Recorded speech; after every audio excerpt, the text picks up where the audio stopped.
Hello, everybody, and welcome to another great episode of My EdTech Life. Thank you all so much for joining us on this wonderful Saturday morning, or it may be well into evening. It may be Sunday. It depends on where you are joining us from in the world. But I thank you for joining us and making us part of your day. As always, our mission is to connect educators and creators one show at a time. And I really appreciate all the love, all the support, all the likes, the shares, the follows, guys. All of that is just so great for us to continue to bring you some amazing conversations. So thank you so much from the bottom of my heart. And today we have an amazing, we have two amazing guests, as you can see. Usually it's one guest, but now we have two amazing guests because we're going to be talking about something that is great and wonderful. And we're going to be talking about empowering teens for the future. And we're going to be talking about this right here inside the pages of Brand Up. And we've got two of the authors that are here with us today. We've got Stacy Ross Cohen and we've got Jason Schaefer that are joining us on this beautiful Saturday morning. Stacy, how are you doing this morning? I am great, Fonz. Thank you for having us both on your program. So super excited to share some of the gems of Brand Up. Excellent. I'm excited. Jason, how are you doing on this wonderful Saturday morning? It's a sunny Florida day, enjoying every minute of it. And enjoying some coffee too. I know that we were warming up pre-chat, and I know we've all got our little cup of coffee. So I'm excited because it's the three things that I love that I mentioned to you. It's just, having some great cup of coffee, great conversation, and of course, podcasting and sharing just some wonderful gems, like Stacy said, because I always tell people that it's like, take some of those gems and sprinkle them onto what you are already doing great. So I am excited to get started with today's conversation. And if you have seen the show, or at least the intros of the show, as you know, all my guests that I have on here are people that I look up to and are doing some great things in the education space or in the creator space, and bringing some wonderful conversations and resources into the space that I love. So I kind of liken them to a superhero. And as you know, every superhero does have an origin story. So I would love for you to share a little bit about your background, and then of course your context in the education landscape. So let's go ahead and get started with Stacy first.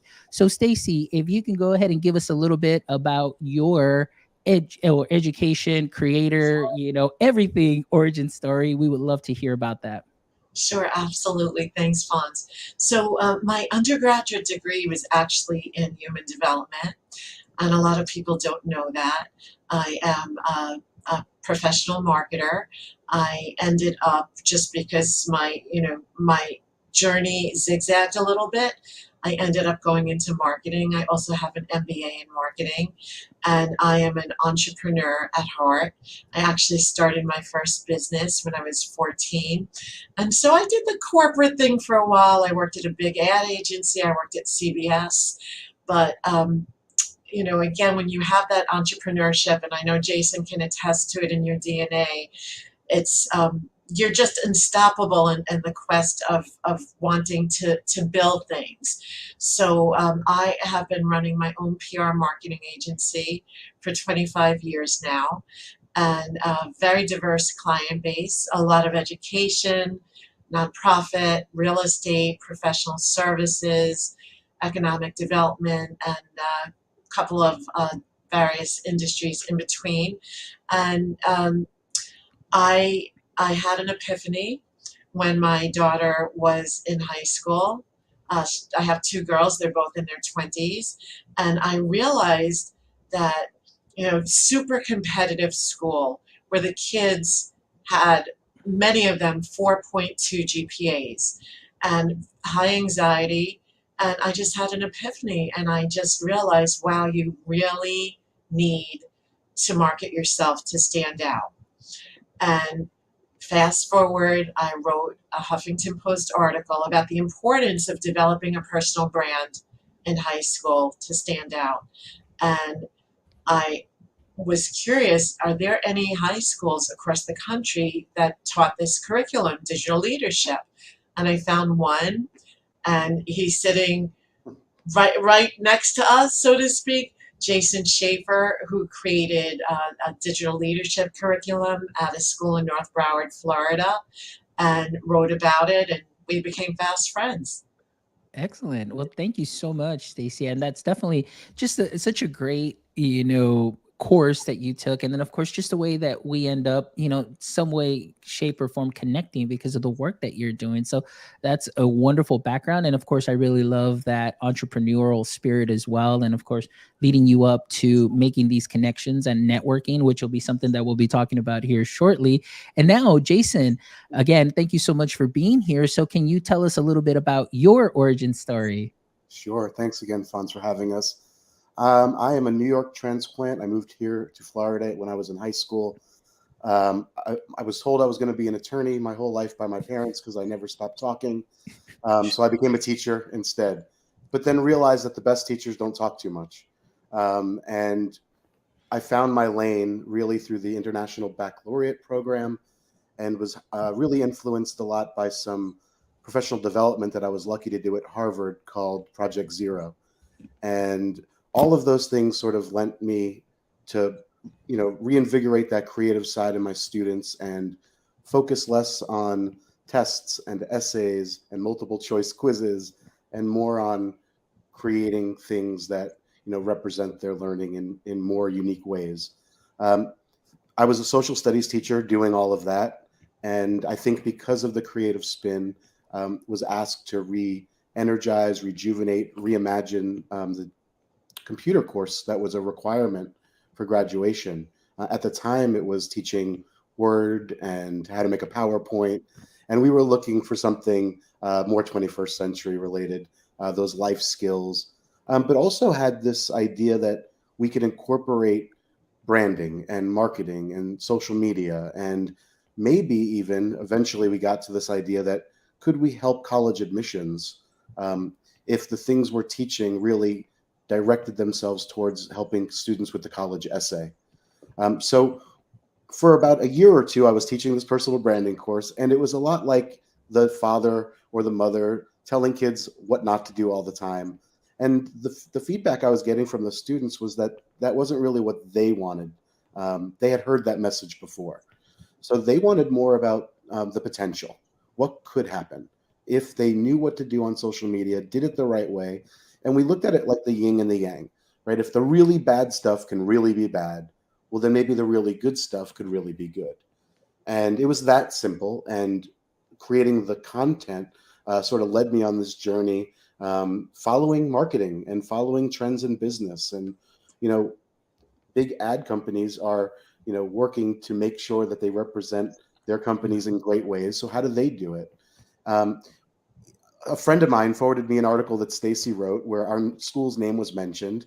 And just in an effort to prove to my students that if you reach out and take a risk, you never know what can happen. I sent a tweet to Stacey letting her know I was the teacher that was teaching that course you mentioned. And if she ever wanted to connect, we should do it. And I think within 12 hours, we connected. Within a week or two, she was in my classroom from New York City. And 6 years later, we have a book. It's crazy. And it was really all to prove a point that if you put yourself out there, anything could happen. And here we are. Absolutely. I mean, everything that you said is just great.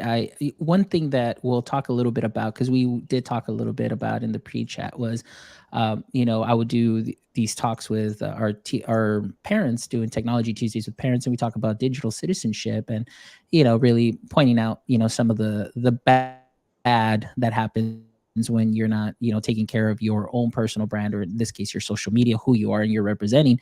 But I absolutely love what you said, and just the feedback that you got from their students saying, well, we've already heard that, but now we want to know what's the potential of the good. So we'll definitely get into that in a little bit, but I love all those shares. And more than anything too, just the way that you guys connected, and like you mentioned your Awesome. story, and then here you are now, you've got this great book, Brand Up. So I definitely will make sure and put the link in the show notes too as well, and then that way people can go ahead and go and check out that book. So my next question to you, and we'll start with Jason, and then we'll go over to Stacey.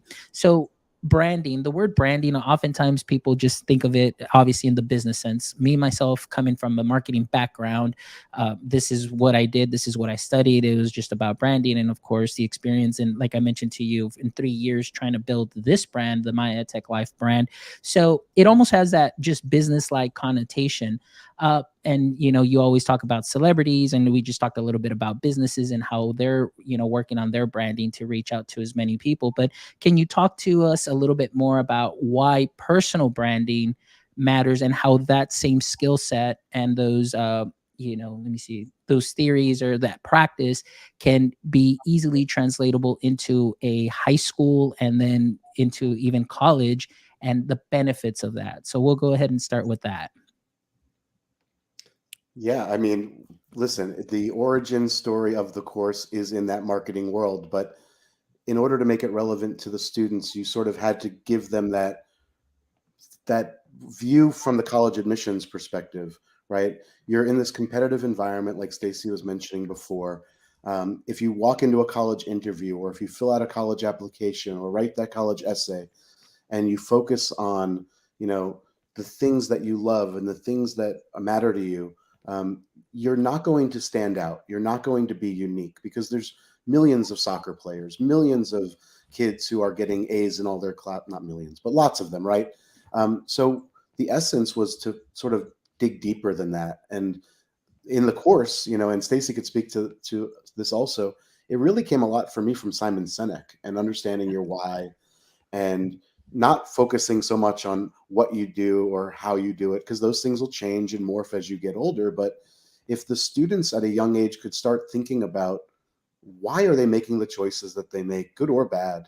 Why are they motivated to study or not to study? And then maybe we could work on some of those things, set some goals that really allow them to see themselves in the future. And if they want to get to that place, then how do we get there? And who do we connect with? And what do we create that allows that space to flourish, and maybe even get us noticed, if that's, the desire. Excellent. Stacy, how about yourself? I have a lot to say on this topic, but I'll keep it short. There is a big misconception about personal branding, and a lot of people do not like the word, because it almost sounds like you're trying to commoditize a person, which is quite the opposite. Because personal branding is not about me, me, me. It's not anything that's narcissistic.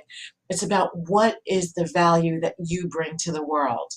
Again, if you want to get to the top of a decision maker's list, you have to be able to define why someone should choose you. And unless you go through a discovery process, which is part of the personal branding process, you won't be able to do that, because you have to figure out what is your superpower, what makes you unique, and what makes you stand out.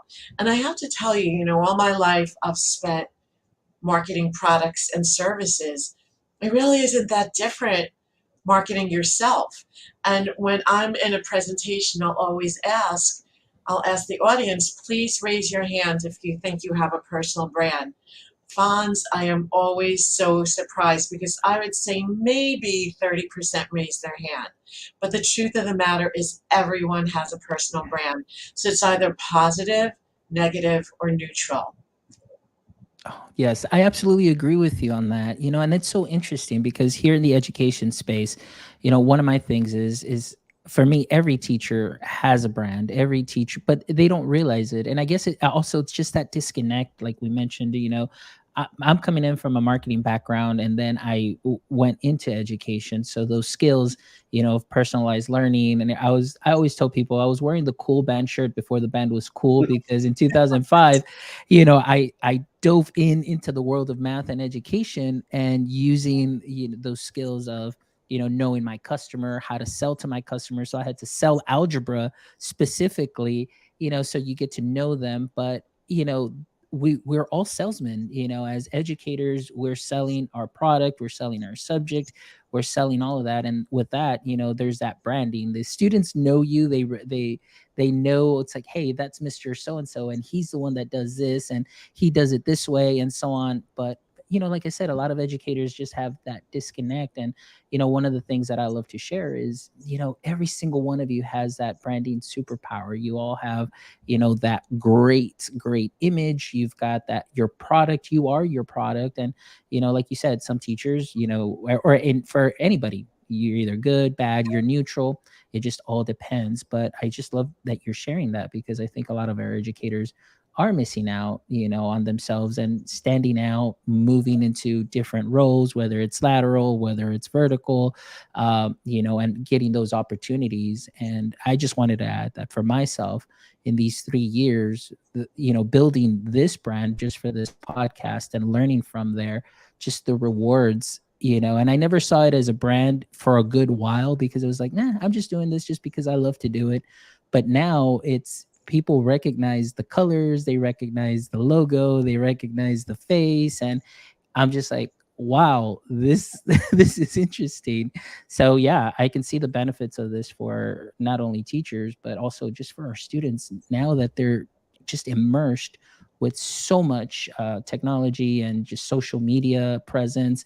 You've got influencers, you've got people of all ages just really putting themselves out there. So that's definitely something that is great. So Yeah, and I was just going to add, and both you know this, again, I'm a marketer.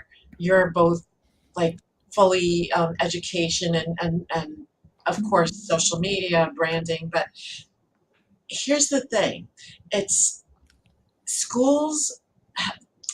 We need to prepare teens. Like we need to help build the future high school and prepare kids for success. So by building this personal branding muscle early, it's going to help them, yes, with college admissions, but ultimately in their career. And we all know that GPAs and test scores are not all that. In fact, a lot of the schools now are test optional. Yeah, no, and I agree with that. I was actually having a conversation about that with one of my colleagues, where there was he had a mutual friend who's talking to him saying, "Hey, my son, he doesn't want to take this test because, it's optional and so on." But then he was like, "Well, through my experience, I know taking the test really helped, at least in some of the scholarships and things of that sort." But it is changing. And one of the things I feel is that oftentimes in our education system, and many times in just a lot of systems, is we suffer from, and I'm going to quote Amy Mayer, who's a great friend, the twatty, which is the "this is the way we've always done it" syndrome. All right. So, as we see the education landscape adjust, so does our practice. We need to make sure that we're trying to bring in these concepts into our classrooms, because I find that valuable. I'm all about amplifying creativity in the classroom. My friend, who's a colleague here, who's joining us, Tanya, also will do these Adobe Creative Institutes, and we share with teachers like, hey, this is what you can put in. Where your students in third grade, her students are, if you don't follow her on Twitter, please do. Her third grade students are doing some amazing things, creating portfolios, they're creating videos, they're creating all of those skills that they will need for not only getting ready for college, but just the workforce skills too as well. So I think that's something that's very important, that here in our state in Texas is just really test driven. And it's just test driven, test driven, test driven. That doesn't leave teachers with a lot of room for taking some of those risks, but they can be implemented, but it's just showing them how.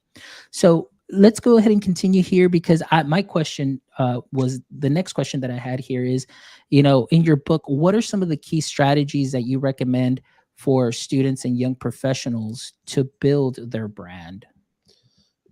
I'll take just the first part, right, Stacy? Please, It's yes. it's the self-awareness piece for me that I really think is where you have to start, as Stacy said earlier. And I've always looked at it sort of in three ways: the reflection piece, the goal setting piece, and the reality piece. Who was I? Who am I? And who do I hope to be one day? And that third part obviously will change as students learn more and discover more, but you got to start somewhere, right? Set some goals, whether they're short term or long term. And so the first few chapters of the book really do help students and anyone really work through that process of self-awareness and self-discovery and goal setting. And it's it's really going to give people that space to do some hard work. I think it's fun work. I think it's necessary work, but it's also not something people are necessarily comfortable with.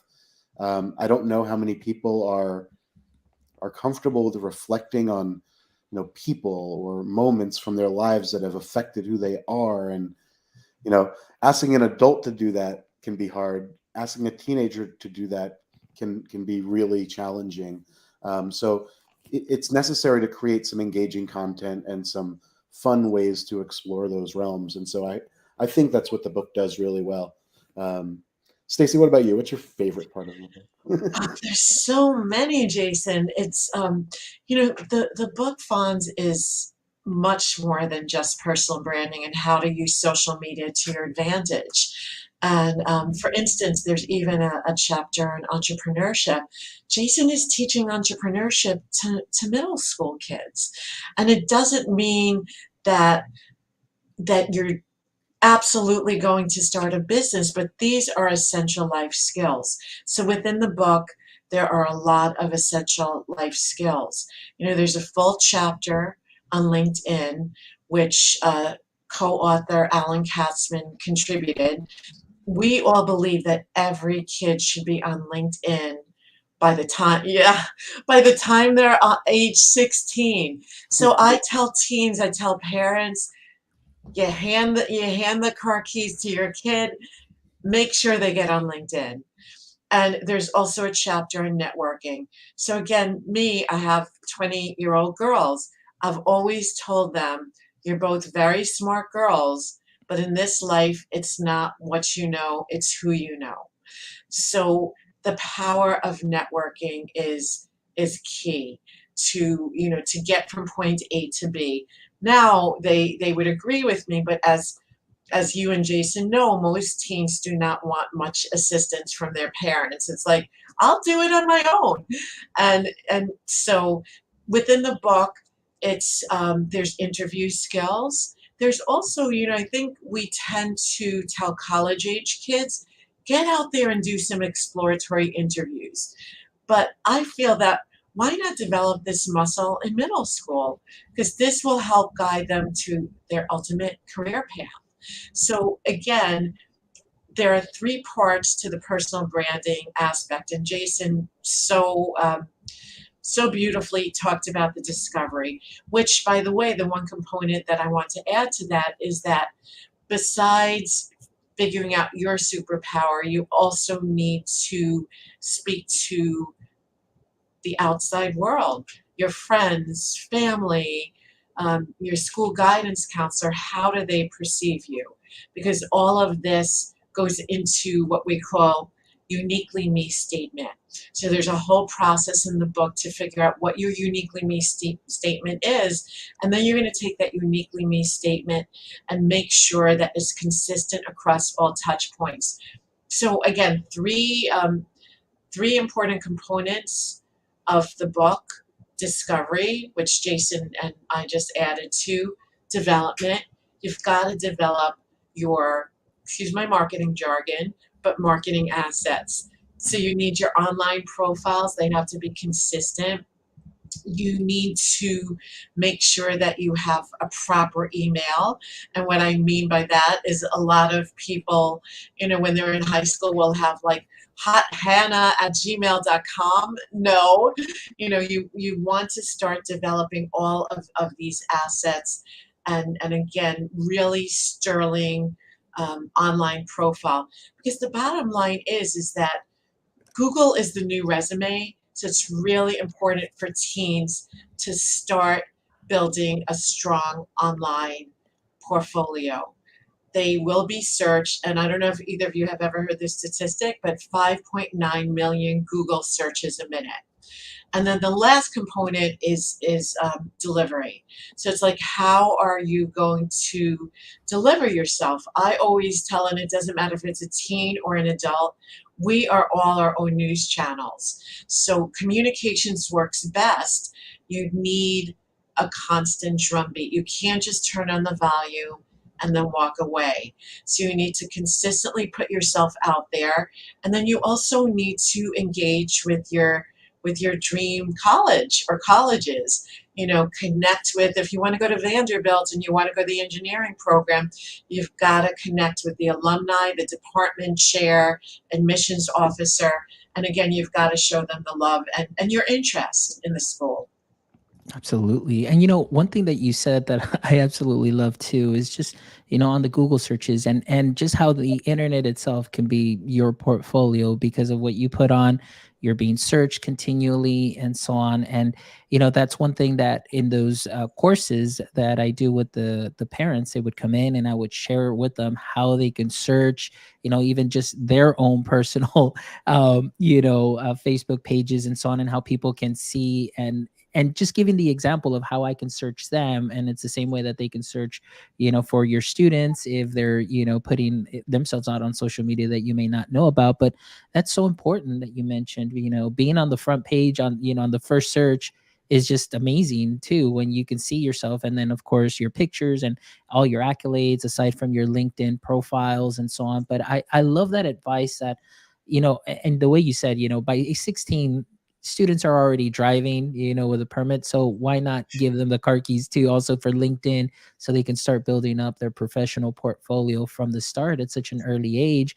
And we talk about so much in education and in our space, working in elementary K-5 for about 8 years, coming from high school. It was always like, well, whatever work you do here, we would create a Google Drive for my kids, and then they can take it to sixth grade. And the purpose was, okay, you continue to build that portfolio up until you get to high school, and then you have something to show your admission. Say, hey, here's my website, here's some of the work, my progress, and those skills, and they're very helpful. And that's one of the things that I've loved that we were able to do, the importance of student portfolios. And even for ourselves as adults, I know with my master's program, we didn't have to do a comprehensive exam. It was really create your portfolio based on your work from the last 7 months, because it was an accelerated program, because this is what's going to go on your resume, so you can show your future employer what you're able to do, the type of research you can do. So why not implement that also in K-12 space? I think that's brilliant. We definitely need to do a little bit more of that. And students definitely need to start advocating too, and asking like, hey, let's start preparing me. Like what else can we do to prepare me, to get ready for that next level and that next step? So that's great. Absolutely love that. Now, I want to ask Jason, since you are in in the education space, classroom, and you're teaching, I want to know what have been some of the challenges that you might run into as far as the personal branding concept and is concerned, with your students, and how have you overcome some of those challenges? I think early on, the challenge was convincing parents that we were going to create a safe space for their kids to use social media from and we were going to require it for them to graduate, right? So we had to really have some strong evidence that what we were going to do was going to be safe, and it was also going to be helpful. And I would say that probably 75% of the parents trusted us regardless. Like, whatever you guys believe, we're paying a lot of money to go to school here, we trust you. But you always have, and rightfully so, a number of parents who are going to question and challenge and really hold you to the fire and make sure that you were going to be doing the right thing. An example I could think of is a parent who was also a coworker walked in one day and showed me a printout, and it was a screenshot of his son's YouTube video that he had made in my class, and it was about skimboarding. And I couldn't figure out why he was bringing me a stack of papers with the cover page being this screenshot of a YouTube video. And so he said, Jason, I want you to finger through this and see what the comments were.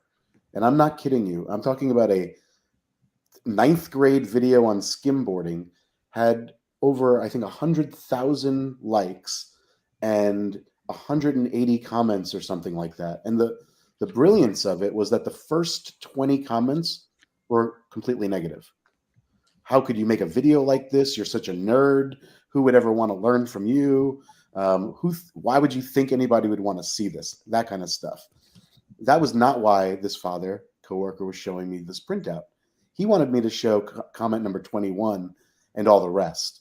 Because at some point, there was a person who challenged those haters and was like, why don't you try to make a video like this? At least the kid is trying. And like from there on out, all of the comments were really supportive. And to me, it was almost a microcosm of the course itself. Put yourself out there. You never know what's going to happen. Some of it's going to be good. Some of it's going to be bad. But if the thing you created is the thing you stand by and the thing that you love, well, then you're going to find the people that love it too.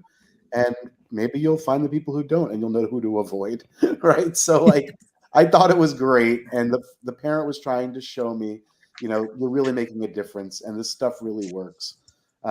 So getting the parents on board was definitely the first challenge. I think the second challenge was something that we mentioned earlier, was convincing the kids that I wasn't going to waste their time, because they are sometimes cynical, and these kids were high achievers. They wanted to take AP courses, and they wanted to take, those engineering courses and computer science. And for us to tell them that one trimester they were going to have to take this, a lot of kids looked at it like, you're going to teach me how to use Instagram?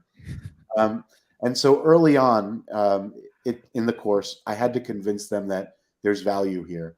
And so I put them in the role of the college admissions office, and I printed out examples of student work, blogs, Twitter posts, and they had to pick who would they accept into college. And then I surprised them and said, well, I forgot about this person. They have no social media presence at all. They have all the same grades that we talked about and all the same SAT scores, but I can't find them online. That's why I forgot to bring you their stuff. No student ever would change their vote. Even though the first two people were not perfect, they had a presence. They had a story. They could learn about their volunteering because of things they wrote about. And the minute we would fight about those and we would get them to vote on one of those two, I'd say, but here's this third student. Would you change your vote? And never, ever. So they were very early. I'm talking about the third day of class. They were understanding that the things I put out there matter. People are going to see it. I think the third piece is a little bit different. It was once I built this brand for myself, there was no way out, right? And I don't mean that in a negative way necessarily, but I decided to move. And when I did, there was no personal branding class in any other school. And so I had to pivot myself.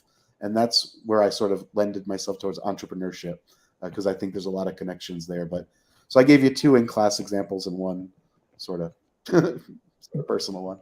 That's great. Stacy, would you like to add anything to that?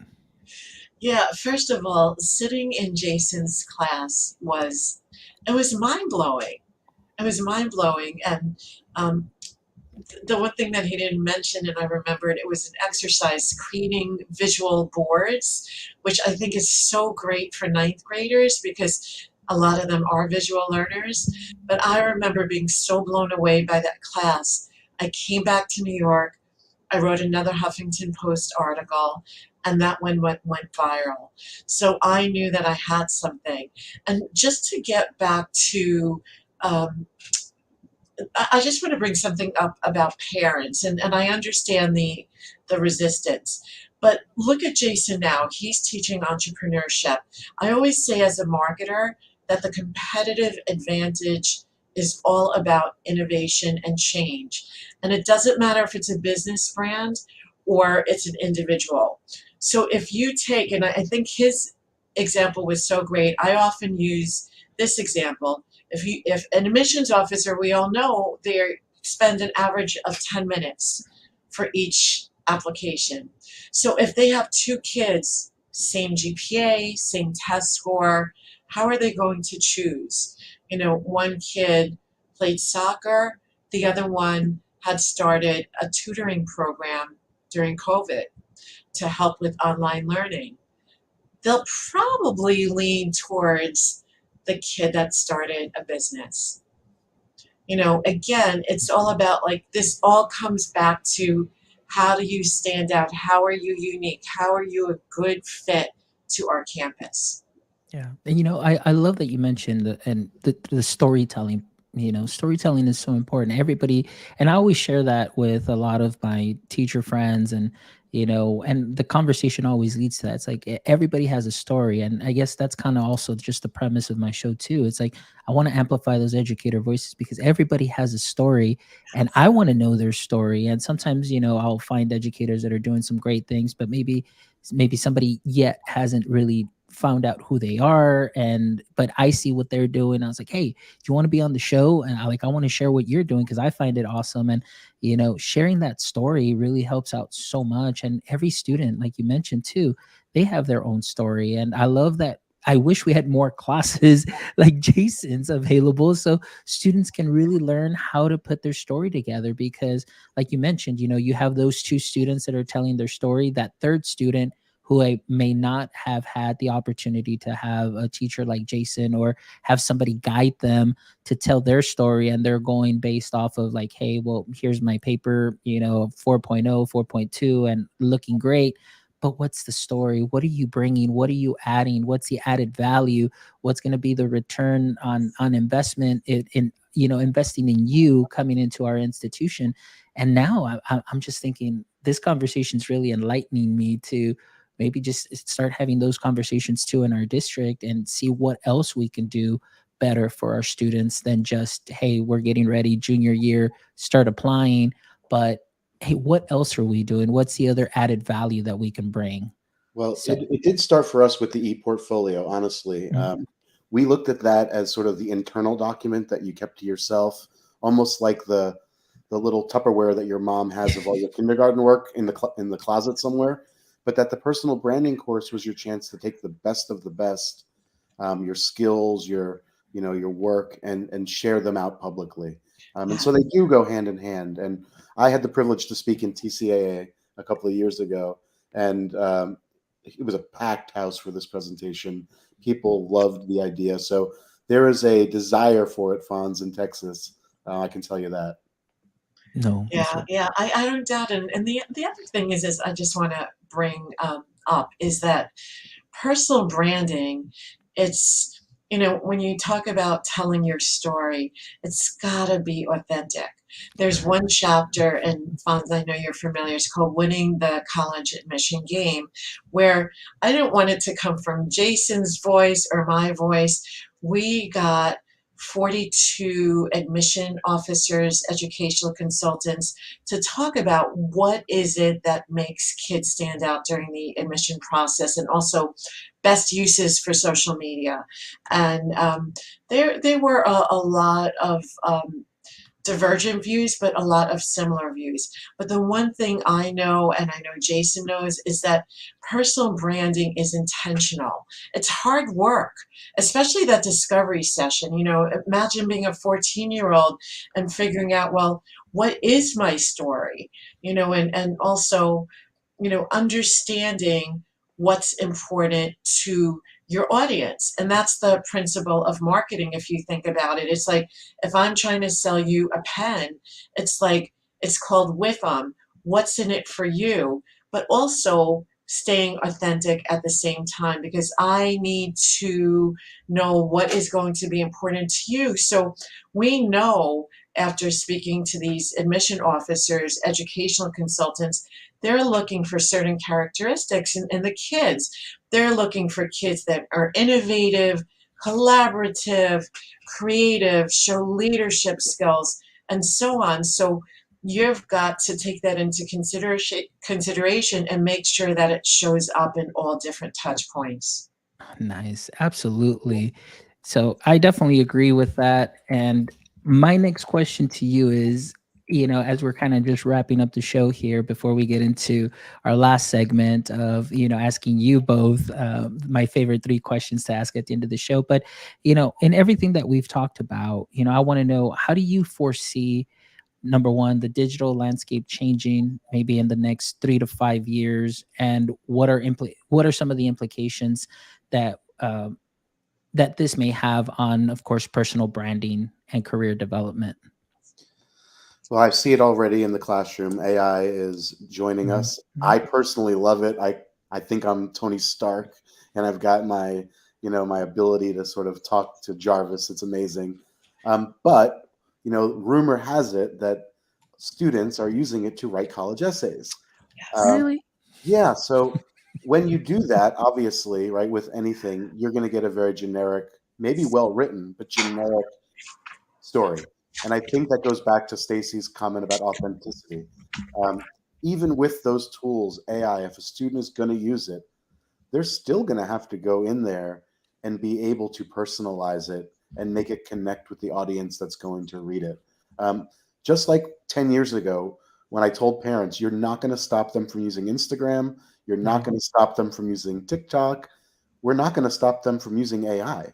And so let's once again, and I know this is something you've been speaking a lot about, Fonz, let's make sure that they understand how to do this the right way.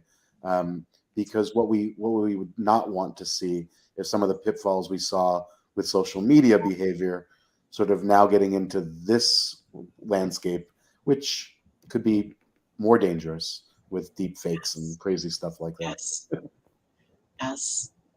And I would have that's so well put, Jason. And I would have to add is that the digital landscape, it's a little dizzying at times. And I was also, of course, thinking about AI, and as a writer all my life, it saddens me, like, will kids like truly learn how to write to tell their story?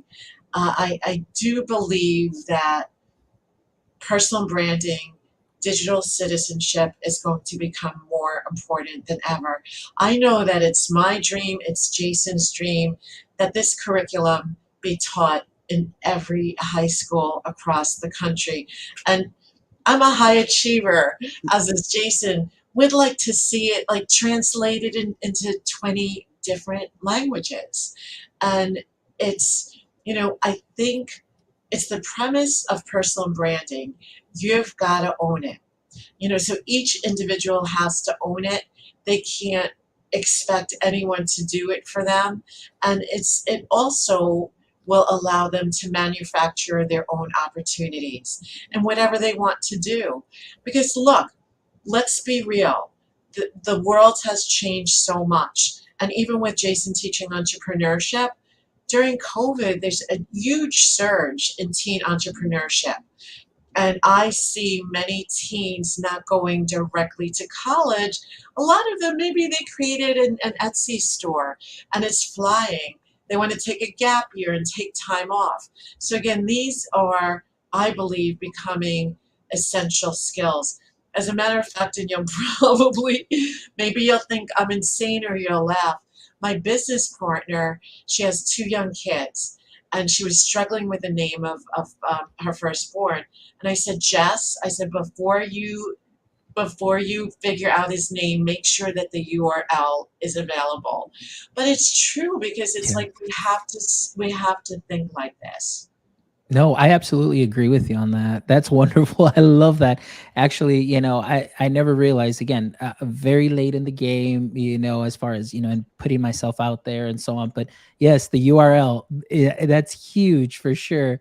I want to add some comments here. We have Amanda Macias who's joining us, and she says, AI will never replace humans. Humans who embrace AI for good will replace humans who dismiss it or fear it. So, yeah. And then Tanya, who's been very active here, she says yes, and of course, change is good. One thing I did want to add is, in the previous question, Tanya was really excited, and she says this conversation has changed her mindset, and she sees a fifth grade club coming soon. She's very active, and she's definitely on social media, and she does the best to bring her, her kids' work out in the forefront and just get recognized. And I know that those students in her third grade class are, as they start building those skills, they're going to continue just doing some great things. So Tanya, definitely make sure you connect with Stacy, and make sure that you connect with Jason and see what we can do in your classroom too as well. But thank you so much, Stacy, Jason. It has been an amazing and wonderful conversation. I really appreciate all of your shares. Everything that you brought in and brought to light, is definitely a great just fuel for conversations that need to be had, as we know that the education landscape is changing. future of work, future of learning, all of that. But during all of that mess, and like you said, that dizziness of all this digital landscape, we really need to make sure that we take care of our students and prepare them so they can have those opportunities and be able to share not only their passion, share their who they are through their story, and just have those opportunities, whether it's in the universities, whether it's technical colleges, whatever the case is, but that they are future ready. So thank you so much for the work that you both are doing. And guys, please make sure that you go check out the book. Make sure that it's on Amazon. We'll definitely have the link up on the show notes too as well. So make sure you check it out because it is a wonderful read. It is actually a workbook. So I forgot to show this, but it's a workbook where your students can go through this. You can go through this, and this is something that is amazing that they're going to learn. They're going to be light years ahead of maybe some of the work that we are already have been doing, but that's the goal. We want to make sure that we give them those opportunities to start off younger and just be able to reach for the stars. So I'm really excited about that. But before we go, Stacy and Jason, I always love to end the show with the following 3 questions. So let's go ahead and get started. So I'll first start with Stacy. So Stacy, my first question to you is, and I know we're kind of talking education landscape here a little bit, K-12, and then prepping for college. So we know that Superman's weakness was kryptonite. So that was kind of the weapon they used against him to just weaken him. So in the current state of education, what would you say is your current edu kryptonite? Wow, that is a great question. I have to say, teaching kids essential skills to make them future ready. I love that you just used the word future ready, because interviewing skills is just one that comes to mind. I think kids are so used to just texting. And I remember one of the most valuable classes I took in college was interviewing, where you could see yourself videotaped. I feel that we've got to get kids to be more social. Good. I like that. All right. Jason, what would be your current edu kryptonite? Zeros. I hate them. Grades in general, to be honest, but zeros specifically. They rub me the wrong way. I wish I could never, I don't, but I wish I knew no one who ever used zeros as a torture technique, in my opinion. So, yeah, if I see a zero, I run away. Excellent. No, I I'm with you love on that. I am love with you on that. that. Zeros, get rid of them. All right, Jason, we'll start with you now this round. So, if you could have a billboard with anything on it, what would it be and why? This is a challenging question. I think that if I could have a billboard with anything on it, it would be a billboard that would have myself and every single student I've ever taught in one big giant picture. And it would serve as a reminder about a connection that we have, even though we don't all know each other, or they don't all know each other. But I try to often think about, like, how many kids have I actually taught in 17 years? And I just imagine that being a really cool picture. So that's what I would put on a billboard, and it's selfish, and I'm okay with that. Absolutely. No, but you know what? I actually, when you were saying that, I actually kind of visualized that. So the way that I saw this would be kind of those pictures. Have you seen where they take like maybe your student portraits, but they build a mosaic? So it would be kind of like, all those pictures, they would kind of like make the shape of your face and kind of with the shading, but they're all little pictures of all your students and how that connection, is being made. So I don't know. I just visualize that Love right that. now. Take that, run with it, make it happen. Yes, let's make that happen for you, Jason. I love it. Love it. Stacy, how about yourself now? If you could have your billboard with anything on it, what would it be and why? So I would have, I'm also a visual person. I would have 10 pencils, and they're all black, except one is red. And it would be, get noticed. Be a 1 out of 10. Don't be a pack of 9. Wow. I love that. That just right now just melted my brain. I love that. That is wonderful marketing right there too as well. And I can definitely visualize that billboard. That is a great one, Stacy. Man, both of you have amazing billboards that I can definitely visualize that are eye-catching. And really it tells your story. Your message comes across really well. So that's wonderful. All right. And my last question, okay, and this time we'll start with Stacy. Stacy, if I wanted to ask you, what is maybe one thing outside of the work that you do, obviously the authoring, the blogging and everything, so aside from work, what might be one activity or hobby that you have that you would love to maybe someday make it into a full-time career? Oh, that's great. And I can tell you it's definitely not a chef. You can have my family. That's great. You know, I I would love I have like this aspiring artist, and I've taken art classes.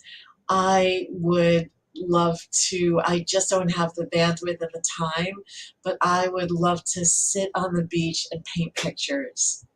Excellent. I love that. And that's a really great scenery too. It's so serene, just catching the waves, listening. You've got all the smells of the ocean and just peacefully, with your canvas there or, drawing pad.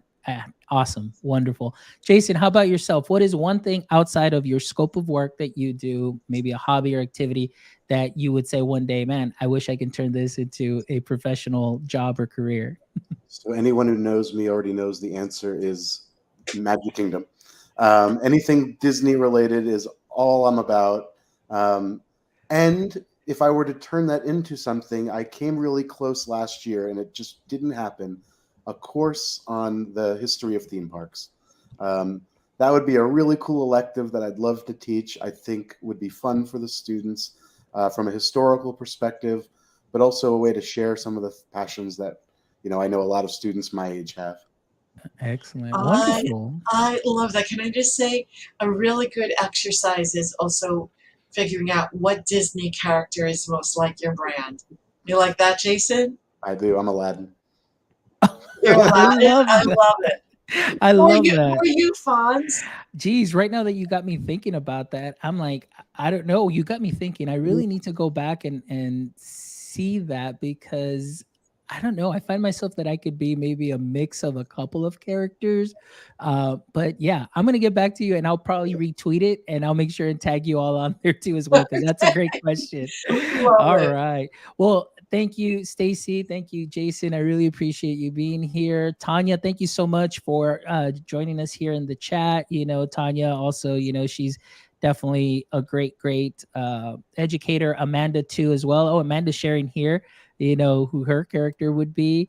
So that would be awesome. So again, thank you as always from the bottom of my heart to you both for what you have shared with us today, the work that you continue to do. And I definitely wish you the best as you continue to move forward with, being on several shows and making sure that this book, everything that is here, all these gems really get out there and get into the hands of our young, aspiring students and also into the hands of teachers and even parents as well. And even like I said, myself personally, in reading through this, I found some things that I was like, wow, I could do that a little bit better. And as I'm always looking to get 1% better, I'm making some notes there of even things that I can improve on. So I love that this book can definitely, it's not just for K-12 higher ed, but really anybody can pick this up and learn, several things, not just a thing or two, but several things. So Stacy, Jason, thank you so much for that work. And for all our audience members who joined us live, or going to be catching this on the replay, please make sure that you visit our website at myedtech.life, myedtech.life, where you can check out this amazing episode and the other 203 amazing episodes that we have with amazing educators and creators that you can go ahead and learn from, take some of those knowledge nuggets and sprinkle them on to what you are already doing great. As you know, our mission is to connect educators and creators one show at a time. So please make sure that you visit our web store where you can contribute to our mission and you can get yourself some My Ed Tech Life swag And all of those proceeds go straight back into the show so we can continue to bring you some amazing conversations, thought provoking thoughts and ideas to just either spice things up, inspire us as educators, and obviously, just to bring you and share their passion and their story with you all as well. So we definitely appreciate that. Make sure that you follow us on YouTube. We just got our 500th subscriber on YouTube, trying to get to 1,000 guys. So please make sure you go and follow us, give us a thumbs up on the video, follow us on all socials, so all of the magic little algorithms can start putting us into your feed. And again, as always, just thank you for your support. And don't forget, my friends, until next time, stay techie.